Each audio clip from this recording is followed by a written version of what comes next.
আসসালামু আলাইকুম, সবাই কেমন আছেন? আশা করছি সবাই ভালো আছেন। আল্লাহর রহমতে আমরাও ভালো আছি। সকাল সকাল মাছ নিচ্ছে আর আমার বুড়াটা দেখেন এসে একদম হাজির। কি নিচ্ছ? আর ওর মাছ দেখতে পছন্দ, বলছে আমি খাবো কিন্তু মাছের এক ফোঁটাও চাকবে না।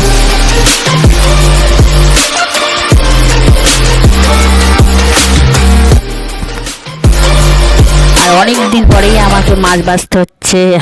আমার শাশুড়ি মাই ভাজতো, কিন্তু শাশুড়ি মার অসুস্থর জন্য শাশুড়ি মা বাড়িতেই নেই, আসছে। আর এই দেখেন মাশাআল্লাহ কত সুন্দর। আর আমি মাছ কাটতেই পারি, আমাদের বাড়িতে বড় বড় মাছ আসলে আমি কাটতাম।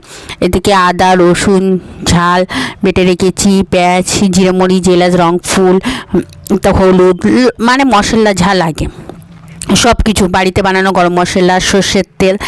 আর এদিকে বাঁধাকপি আর আলু। আর ঠান্ডা ঠান্ডা আবহাওয়া পড়েই গিয়েছে, তো শীতের আগমন শুরু হয়ে গেছে। এদিকে মাছটা আমি লবণ হলুদ দিয়ে মাখিয়ে নিয়েছি, মাখিয়ে এবার ভাজা ভেজে নিচ্ছি। তো ভাজা আমার কমপ্লিট পুরো। এবার আরেকটা কড়াইতেই একদম সর্ষের তেল দিয়ে পেঁয়াজ কুচি আদা রসুন আর ঝাল বেটে রেখেছি সেটা দিয়ে দিয়েছি, টমেটো কুচিয়ে দিয়েছি, টমেটো আর হলুদ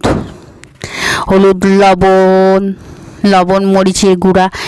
আর বাঁধাকপিটা শীতকালে যে সবজি সেই কালেই বেশি টেস্ট লাগে, কিন্তু এখন সব সময় পাওয়া যায়, কিন্তু পালেও শীতের সময় খাবার।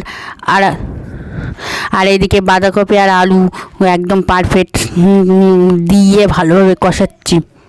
দেখেন কষাতেই ঝোল বেরিয়ে গেছে, আমি এক্সট্রা কোনো ঝোল দেবো না। আর এইদিকে আমি অল্প পরিমাণে একটু মশলা, এই মাছটা জাল দিয়ে দিচ্ছে সেই মশলার গুঁড়োটা দিয়ে দিয়েছি। আর এইদিকে দেখেন পারফেক্ট কত সুন্দর কালারটা, যা জোশের স্বাদ, খেতে অসাধারণ স্বাদ।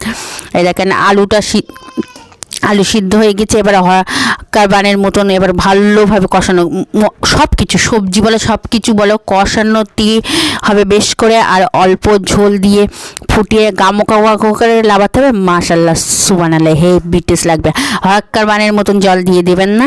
এবার অল্প যেমন ঝোল রাখবেন তেমন জল দিয়ে, এবারে আমি ওই ঝোলটা ফুটে উঠলে আমি জিরে মরিচ এলাচ রংফুল বেটে দিয়েছি, সামান্য একটু চিনি দিয়েছি, আর মাছটা ভেজে রেখেছি সেই মাছগুলো দিয়ে একদম ফুটিয়ে নিয়ে। আর কালারটা দেখেন লোভনীয় কালার, জোশ।